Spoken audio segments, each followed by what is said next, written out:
Happy new year সবাইকে। আসসালামু আলাইকুম। আমি ঢাকার মেয়ে, ঢাকা থেকে বলছি, হোসনে আরা। কেমন আছেন সবাই? আশা রাখছি যে যেখানে আছেন সবাই সুস্থ আছেন, ভালো আছেন। আজকে হলো আপনাদের সাথে একটা রেসিপি শেয়ার করব, তার জন্য চলে আসলাম। আর এখানে আপনার ভাইয়া বাজার এনেছে, তাই সেই বাজারগুলো কিভাবে আমি প্রসেসিং করে রাখি সেটাও আপনাদের সাথে শেয়ার করছি। হঠাৎ করে বাসায় যদি মেহমান এসে যায় তাহলে কিন্তু আমাদের মাছ মাংস ফ্রিজে রাখলে আর ওটার থেকে বের করে নিতে কিন্তু আমাদের অনেকটা সময় লেগে যায়। তা আমি যেভাবে মাছ এবং মাংসগুলো প্রসেসিং করে রাখি, আমার কিন্তু মেহমান বাসায় হঠাৎ করে আসলে কোনো অসুবিধাই হয় না। তা আমি কিভাবে প্রসেসিং করে রাখি চলুন দেখে নিই। এই যে এখানে আমি প্রতিটা বক্সের মধ্যেই আমি মাংসগুলোকে, যেটা লেগ পিস সেটা আমি আলাদা করে রেখেছি, যেটা নাকি বেস্ট পিস বুকের পিসগুলা সেগুলো আমি আলাদা করে রেখেছি। কেননা যখন আমি রোস্ট রান্না করি তখন আমি আর কি এই যে লেগ পিসগুলো অনায়াসেই বক্সটা বের করে রেখে দেই আর ছুটে যায়। আর এখানে যে যে 4টা মুরগি দেখলেন, সেটা রইল মুরগিগুলার গলা, গিলা, কলিজা এগুলো আর কি আলাদা করে ওটাও বক্সে রেখেছি। তারপরে এই যে রুই মাছ, আগে দেখলেন শোল মাছ, এটা হলো রুই মাছের লেজ আর মাথা, আর হলো পেটের অংশটা সেটা আলাদা করে রেখেছি। আর এই যে এখানে কই মাছটা আমি আজকে আর কি ভালো করেই করব না। আর এখানে হলো শোল মাছ, দুটা এনেছে, একটা হলো পিস করা, আর এই শোল মাছটা বেশ বড়, তাই এটা আর কি ভুনা খাবে, তার জন্য আপনার ভাইয়া বলল যে এটা তুমি ছোট ছোট করে পিস করে নিও, তার জন্য। আর এটা আর আমি আর কি এটাই করি নেই, তাই এটা আমি এভাবেই রেখে দিব। আর এই যে মাথাটা, এটা হলো আমি লাউ দিয়ে রান্না করব, ওটাও আমি যে এরকম বক্সে রেখে দিব। তার প্রথম কথা হলো এই যে দেখছেন যে শোল মাছ বা রুই মাছ, এই সমস্ত মাছগুলোই কিন্তু আমি যে বক্সের মধ্যে মাছ রেখে তারপরে এখানে আমি পানি দিয়ে রেখেছি।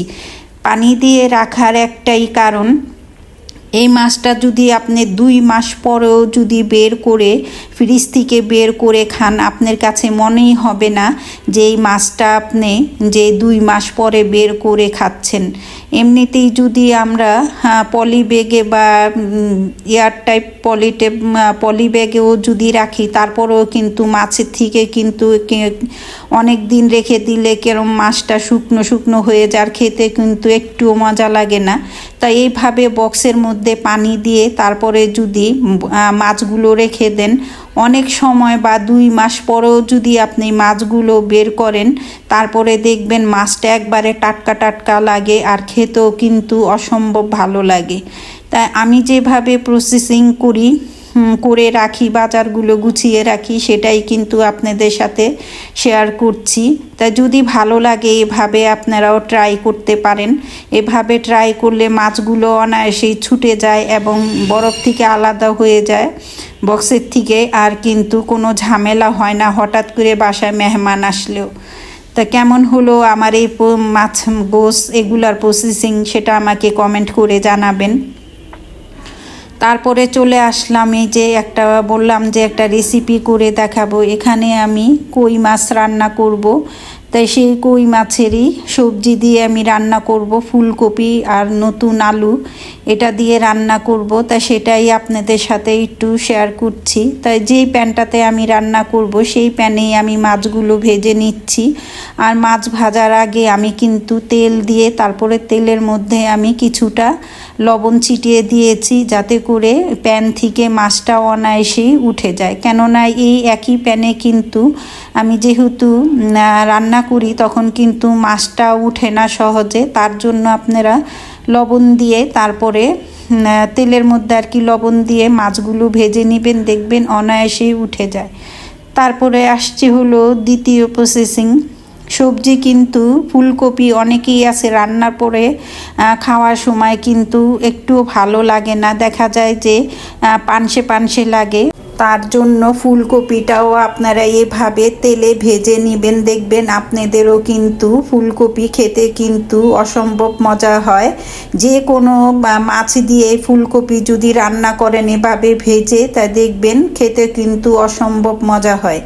তারপরে আমি ওখানে তেলের মধ্যে আরও কিছুটা তেল দিয়ে তারপরে পেঁয়াজ দিয়ে দিয়েছি, দিয়ে পেঁয়াজটা একটু হালকা ভেজে নিয়ে বাদামি কালার করে নিয়ে তারপরে এখানে আমি আদা রসুনের পেস্ট, হলুদের গুঁড়ো, মরিচের গুঁড়ো দিয়ে নিচ্ছি। তো মরিচের ঝালটা আপনারা যে যার পছন্দ মতো দিয়ে নেবেন। তারপরে দিয়ে দিলাম ধনিয়ার গুঁড়ো, তারপরে দিয়ে দিচ্ছি হলো জিরার গুঁড়ো এবং পরিমাণ মতো লবণ দিয়ে এবং সামান্য আধা কাপ পরিমাণ পানি দিয়ে মশলাটাকে ভালো মতো কষিয়ে নেব। ভিডিওটার এই পর্যন্ত এসে সবার কাছে রিকোয়েস্ট করব, প্লিজ একটা লাইক দিয়ে আমার ভিডিওটা দেখা শুরু করবেন।